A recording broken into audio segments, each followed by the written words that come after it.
Hello po mga kababayan, si Dante Maravillas. Right now, nandito po kami sa Kituinan Hills. Yan po, Kituinan Ranch. Napakagandang lugar mga kababayan. Yan po, Kituinan Ranch. Tapos, nandito yung Japanese tunnels. Yan. Noong World War II, mga kababayan, yung mga sundalong Japanese dito po gumawa ng tunnel para magtago sa mga Amerikano. Kasi nakikita dito yung dagat po nandun banda. So ayun, napakagandang lugar yung Mayon Volcano. Mas ano pong tingnan kasi yung Mayon Volcano rito. Mas malapit siyang tingnan yung Mayon Volcano mga kababayan. So yung mga kasama nating mga vloggers from Metro Manila, dinala ko dito. Napakagalante ni Sir Dante. Yan, napakagalante ni Sir Dante. Thank you very much. Yan. Naglagay ka pa ng rainbow talaga. Ay, oo nga, may rainbow. You see? Mga kababayan. Yan, like, follow, share, balita at kalaman. Let's go! Yes! Ayun, mga kababayan. Si Jason. Okay, salamat ka Dante and Maravillas family sa pagdala sa amin dito at siyempre napaka-generosity talaga ng family Maravillas. Maraming salamat and look at the Mayon Volcano. Ayan, thank you. Jason Tomas, please follow. Apa. Ayun, mga kababayan. Talaga ni Sir Dante yan. Ayan, para ma-appreciate ninyo kung gaano kaganda ng albay ng Bicol. Oy, nandun yung So, buti na lang mga kababayan, buti na lang po tumila yung ulan. Pagpunta namin dito, napaka-ulan. Yeah. So pwede kayo dito. Pag pumunta kayo dito ng Albay, Bicol, Kamalig Albay po ito. Pwede kayong mag-picnic dito. Napakalawak ng picnic grounds. Ayan di ba? Yan ang picnic grounds, mga kababayan. Pwede kayo diyan kumain with your family. Ang daming mga pumupunta rito, lalo pag summer. Nung Semana Santa po, ang daming pumunta rito, mga kababayan, para mag-picnic, magpalipas oras at kumain with their family. Yan may mga tables po, pwedeng kumain ang bawat isa. Kaya tuwang-tuwa po ang ating mga kasamang vloggers, mga kababayan from Metro Manila. At pinakita pa ni Mike yung kanyang kabuuan. May takip na ulap, tapos may rainbow pa. Di ba? Mga kababayan, napakagandang lugar. So punta po kayo rito sa Albay.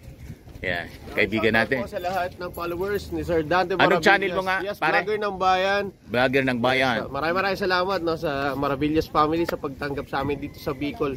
At first time nakita natin ang kagandahan ng Mayon Volcano. Di ba? Thank you so much. Always support Vlogger ng Bayan, mga kababayan. Dinala ko kayo rito kasi dito sa lugar na to, pinakang malapit tingnan ang Mayon Volcano kasi yung Kamalig napakalapit sa Mayon Volcano. Parang parang pinaghalong Baguio and Tagaytay. Yes. Ang ganda ng klima at ang ganda ng tanawin. Parang si Stephen, kasing ganda ng araw natin dahil pagising natin President Bongbong Marcos pa. Yeah, siyempre. Si Stephen Lee. Yes, mga kababayan natin dito sa Bicol and all over the Philippines, all over the world. Andito po ako ngayon sa isa sa pinakamagandang lugar sa Pilipinas, ang Bicol. Dahil nandito lang naman po, ayan, dito tayo papakita natin. Sa aking likuran, ang the world's most perfect cone-shaped volcano. Ibig sabihin, yan ang pinakamagandang bulkan sa buong mundo. Huwag hihirit ang Japan Hindi, kasi nandun yung Mount Fuji. Kasama rin naman yun sa mga pinakamagagandang mga bulkan. Ayan, nakikita po natin. At ngayon, nakikita po siguro ninyo dyan na may bahaghari sa gawing doon ng bulkan. Yan po ay patunay na ito po, ang kalikasan po ay nakikiayon ngayong November 19 dahil ngayon po ay gumising tayo at nandito ngayon namamasyal na si Bongbong Marcos pa rin po ang presidente ng Pilipinas. Yay! Kaya may rainbow yan, di ba? Yan, maraming salamat. Maraming salamat po. At syempre, shout out talaga sa Maravillas family.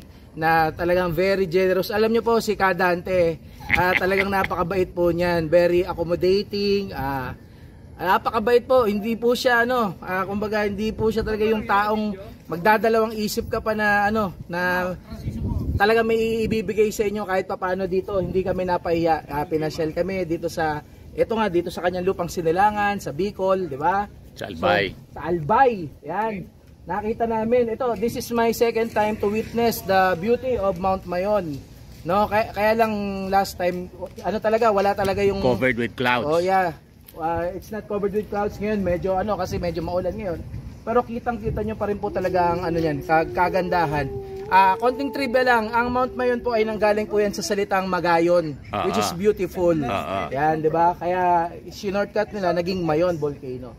So, pag pumunta po kayo dito sa Bicol region, wag niyo pong kakalimutan bumisita dito sa Albay para makita niyo po ang Mount Mayon, the most beautiful volcano in the world. And support niyo po ako Stephen Lee on TikTok, on FB rin. Please like, follow and share.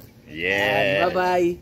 Yeah, mga kasama natin, mga vloggers, mga kababayan. Yun, tuwang-tuwa. Di ba? Mga kababayan. Ito naman yung mga kababaihan nating mga kasama. Si Joy. Kumusta naman yung pamamasyal po ninyo rito sa Albay? Masaya. Masaya. Bakit ka masaya nga? Kasi November 19, si BBM pa rin ang presidente, syempre. Hindi nagtagumpay yung plano nilang destabilization plan. Kasi ilang beses na nilang sinubukan, pero itong ginawa nila lalo parang nagpasama sa magiging lagay nila itong darating na upcoming na election ditong 2020. Sabi nga, nag-backfire lahat yung mga ginawa ni Amy Marcos. Kaya nga po kasi lumalabas na ngayon lalo yung mga napagko-compare, syempre hindi maiiwasan kung sino talaga yung mukhang bangag sa kanilang dalawa. So makikita mo kasi syempre 'di ba, kung si BBM talaga, makikita mo siya sa mukha. Yes. Kaya ito, makikita mo talaga healthy living talaga si BBM at ang pamilya niya. Walang signs. Duda. Si Amy talaga yung bangag. Yun. Ano nga yung channel mo, Joy? Divine PH po. Divine PH. Yan. Manood kayo lagi. Ayan, mga kababayan, di ba? Nakakatuwa. Lagi kami magkakasama niyan sa Manila pag napasyal kami doon sa Palasyo Malacanang. Ayan, ang tour guide dito si Kuya. Ayan. Yung aking anak na may-ari ng Colossal Fitness Gym at saka ng Rent a Car. Ayan si Kuya. Kumustahin mo naman yung mga followers natin, Kuya. Ayan. Invite mo yung mga gusto mag-gym. Sa mga naghahanap ng dekalidad at murang fitness gym, visit lang po kayo Colossal Fitness Gym. Located po kami sa taas ng Security Bank sa tabi ng Pacific Mall. At saka yung Rent a Car, libreng tawag dito, ikot dito at may driver na gwapo. So kung naghahanap kayo ng mura na car rental tapos kailangan nyo ng tour dito sa buong Bicol, message lang po kayo sa number ko 0966-802-0949. Di ba? At yung aming tour guide, si Mrs. Kita ninyo, Carabao grass, napakalinis. Mga kababayan. Ayan, mga kababayan, napakagandang lugar dito sa amin. Sa Bicol. Brad, ano nga yung channel mo? Ayan. Kumusta naman yung pagbisita mo rito sa amin? Napaka-solid talaga. At maraming salamat sa inyo at kami ay tinanggap niyo ng ganito. Siyempre, all the time. Bakit nga tayo masaya ngayong November 19? November 19, siyempre. Kasi nga BBM pa rin ang presidente. At hanggang 2028. Di ba? Hanggang 2028. Swerte pa tayo, baka ma-extend. Baka ma-extend pa. Extend pa talaga yan, siyempre. Di ba? Yan kasi, napasama sila, mga kababayan. Napakasolid talaga dito sa area na to, grabe. Napakasolid, mga kababayan. Yan. Ayan, pwede kayo dyan na yung mga gusto Lalo siguro pag hindi umulan. Pag gustong kumain, mag-picnic, yan, may mga tables po. May platform po sila. Yan, di ba? At napakalawak nito. Iwan ko kung ilang hectares ito mga kababayan. Napakalawak niya. At saka kita ninyo yung isang bundok doon, Mount Isarog. Sa Kamsur naman yun, oh. Mount Isarog. Yun ba yun? Ayan. Ayan, yun ang Mount Isarog. Ay, Mount Malinaw yata. Yun ang Mount Isarog, yung malayo. Mount Malinaw ito. Malinaw Albay, yung pinunta namin kahapon, papuntang Tabaco City, Intiwi, Albay, kung saan doon lumapag yung ating Pangulo para sa para sa inspection ng mga nasirang school buildings. Yan. Yung bundok na yon, Bakakay Albay, nandun yung misibis ni Saldi. O, di ba? Mga kababayan, napakaganda ng aming lugar.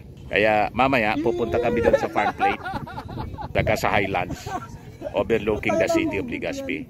And this Kitwinan Hills, Kitwinan Ranch, hindi pa ito matagal, siguro mga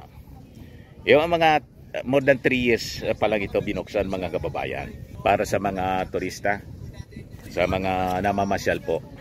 Bagong-bago siya mga kababayan. At yung entrance dito, mura lang, 70 pesos lang yata yung entrance mga kababayan. So napaka abot kaya, murang-mura siya. Ayan, may cottage yan, oh. May cottage. Tapos yan, oh, may activity center din. Napakaganda mga kababayan, oh. Yan, may maliit na cottage din doon. Di ba? Mga kababayan, may comfort room doon, oh. This way. Yan ang paligid nito. Kitwinan Ranch, mga kababayan. Tamang-tama, kanina grabe yung bagsak ng ulan. Pero nang umakyat na kami, dumating na rito, nagpakita yung Mayon Volcano at tumila na rin yung ulan. Nakikisama talaga po para maipasyal namin yung aming mga bisita na mga vloggers from Metro Manila, mga kaibigan natin, mga kababayan. Ayun, Kamalig Albay po. Diyan banda yung Kamalig Albay, sentro ng Kamalig Albay, diyan banda sa baba. Ayun, oh, may mga kabahayan doon. Malapit lang siya. Ano? Oh, di ba? Hello, Mami. Very shy. Bili kami ng chicharon. Snacka namin dito. Napakasarap niyan, mga kababayan. Bili kami niyan, oh. Ito, oh. Masarap yan, oh. Ubusin mo na. Ubusin na namin. Yan, para may snack-snack habang nandito kami. Ayan muna, mga kababayan, yung ating short video ngayon. Ako po si Dante Maravillas from Kitwinan Ranch, Kitwinan Hills, Kamalig Albay. Ako po si Dante Maravillas. Bye-bye po. Hello po mga kababayan, si Dante Maravillas. Right now, nandito kami sa sa Kagsawa. Kagsawa Daraga. The famous Kagsawa. Kasama ko si Kuya. Hello, Kuya! Ayan, tinutur namin yung mga kasama namin, mga vloggers. Ayan. Tinutur namin ni Kuya yung mga kasama naming vloggers from Manila. Yan, nag-cover po kasi kami ng pagdating ng ating Pangulong Bongbong Marcos kahapon. Pabalik na rin po sila. Kaya lang siyempre, bili muna kami ng mga souvenir items, mga pasalubong po. Marami ditong pasalubong. Doon, bili kami ng mga pasalubong. Yung hindi sa luwas ng mga pasalubong, hindi mga kaunan. Oo. Big day. So mga pasalubong. Yan. Medyo nakatago ng konti yung Mayon. Half lang yung shoulder ng Mayon Volcano ang nakikita po. Ikot-ikot kami sa mga tourist. Kituinan. Punta kami mamaya doon sa Kituinan. Mga tourist destination dito. At saka doon sa Highlands Park, overlooking the city of Legazpi. At may full view ng Mayon Volcano. Lahat naman dito po, mga kababayan, may full view ng Mayon Volcano. May mga kasama namin, si Stephen Lee. Hello, Stephen. Hello po. Kumustahin mo naman yung mga... Sa mga lagi pong sumasubaybay sa isa sa pinaka loyal at pinakamagaling na pro-administration vlogger, si Sir Dante Maravillas. Yan, maraming salamat po sa pagtutok nyo sa kanya at sa amin na rin po sa pagsuporta. Alam ko po na mayroong mga pagkakataon talaga na sa social media ay minsan umiinit ang ulo ninyo dahil sa kung ano-ano mga issue, pero ang ipapaalala ko lang po sa inyo ay huwag nyo po masyadong damdamin dahil nasa panig po tayo ng katotohanan. Yeah. Yun lang po. Kumusta naman Stephen, yung encounter mo sa mga kababayan nating Bicolano? Kasi di ba nag-cover tayo ng pagdating ng ating Pangulo. Kumusta yung reactions ng ating mga kababayan dito ng Bicolano sa pagdating ng ating Pangulo and with all the controversies? Alam niyo po, hindi ko po inaasahan na naging mainit at masigla ang pagtanggap ng mga kababayan nating Bicolano kay Pangulo. Lalong-lalo na at katatapos lang po ng kontrobersya. Yun nga po yung may binitawang paratang ang kanyang kapatid, si Senador Amy Marcos, laban sa kanya. Pero mukhang hindi ito pinaniwalaan ng mga taga Bicol. Kumbaga, inaasahan ko na nga na baka hindi maging masyadong mainit dahil siyempre alam naman po natin Bicol to. Meron po silang sariling kandidato noong 2022. Yun nga po ay ang pinakamahigpit na katunggali noon ni Pangulong Bongbong Marcos Jr., si former Vice President. And ngayon ay Mayor ng Naga, si Mayor Leni Robredo. Pero naging mainit po ang pagtanggap sa ating mahal na Pangulo. Parang wala silang narinig, wala silang napanood na kontrobersya. Patunay lamang po na hindi naniwala ingay, sila sa hindi sila naniwala. Ang ingay sa politika ay tinatangkilik ng iilan, pero ang sambayan ng Pilipino nakikita nila, nararamdaman nila ang tunay na serbisyo. At yun nga ay ang hatid ni Pangulong Bongbong Marcos Jr. Mas nasira yata si Amy. Yes, nasira siya. I think for me personally, I think this is one of the defining moments of her career.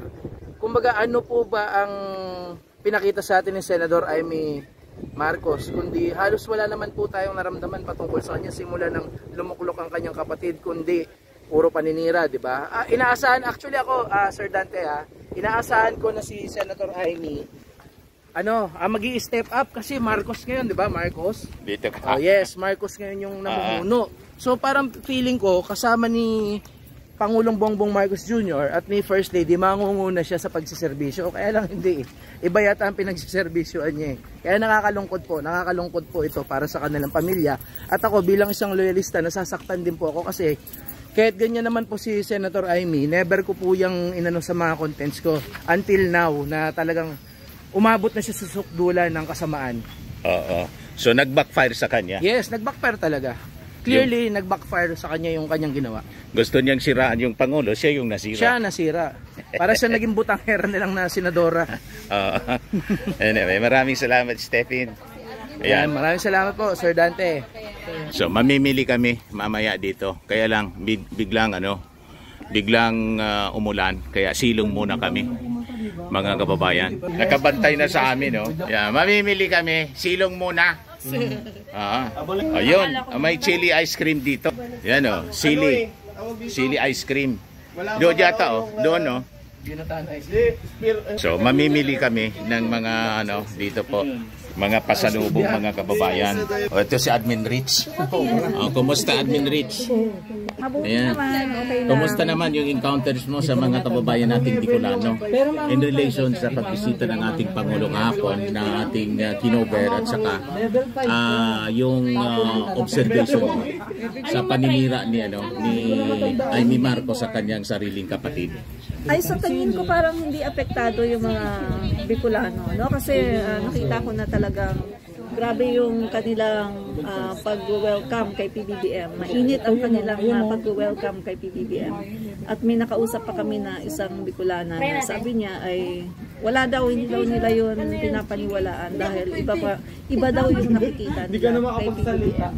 So para sa kanila, itong mga akusasyon na to ay pamumulitika lang, no, dahil talagang gusto nilang pabagsakin si PBBM pero wala itong katotohanan, no. So yung mga kababayan nating Bicolano ay talagang aware po sila sa tunay na nangyayari. Kaya maganda po, no, kitang-kita po na talagang dinudumog si PBBM at tuwang-tuwa po talaga, tumatalon pa nga yung iba, talagang may nakausap pa kami, mangiyak-ngiyak ko siya dahil nakita daw niya si PBBM at hindi niya expected.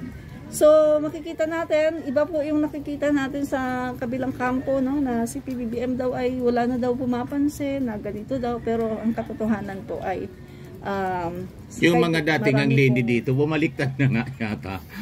Naging BBM na kasi tingnan mo na ang ginagawa ng ating Pangulo. At sa kanyang mga behavior, pinapakita, pati mga pananalita, kitang-kitang healthy yung ating Pangulo. Walang sakit. Tulad ng sinasabi niya, no? Tulad ng sinasabi ng kanyang kapatid na sabi manunumpa na ngayon, pero anong nangyari, isinumpa siya ng ating mga kababayan. So yun. Ayan. Maraming salamat, Admin Rich. You see?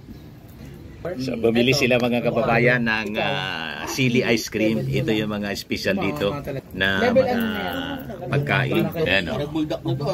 Kumusta yung sili ice cream namin? Para ako nag-buldak, maanghang. Level 3, dapat wala, level 3. Level 1 lang. May vulkan nga dyan eh. Oo, kaya pala buldak. Buldak. Oo, anghang. Ayan o. Ako lang po level 2 lang. Pero Level gusto ko rin 2. sana yung level 3 kaya lang. Ito lang po yung available sa Pili kasi avocado ice cream, alam ko po na po yung lasa niyan, strawberry. Ito, this is something new in my palette. Avocado ice cream, tapos lasang strawberry. Hindi, yung avocado na nasa ako na. Ito kasi Pili. Pili. Pili nuts. So parang ang malapit ito sa naalala ko yung almond ice cream. It's close to the flavor of almond ice cream. And then there's a kick of spiciness or hotness dahil ito nga ay level 2 ng sili ice cream. So ako po ay recommend na kapag kayo po ay bumisita sa Bicol, bukod sa maghahanap kayo ng mga luto sa gata kagaya ng Bicol Express and then yung laing, yung pinangat, is I truly recommend na itry nyo po itong sili ice cream. Yan, dahil napakasarap po nito at ito po ay hindi nyo po matitikman sa Maynila, only here in Bicol. Kaya diba? nyo po. Kami po pati food vlogging kami ngayon, pinasok na namin. Ilang kami politika.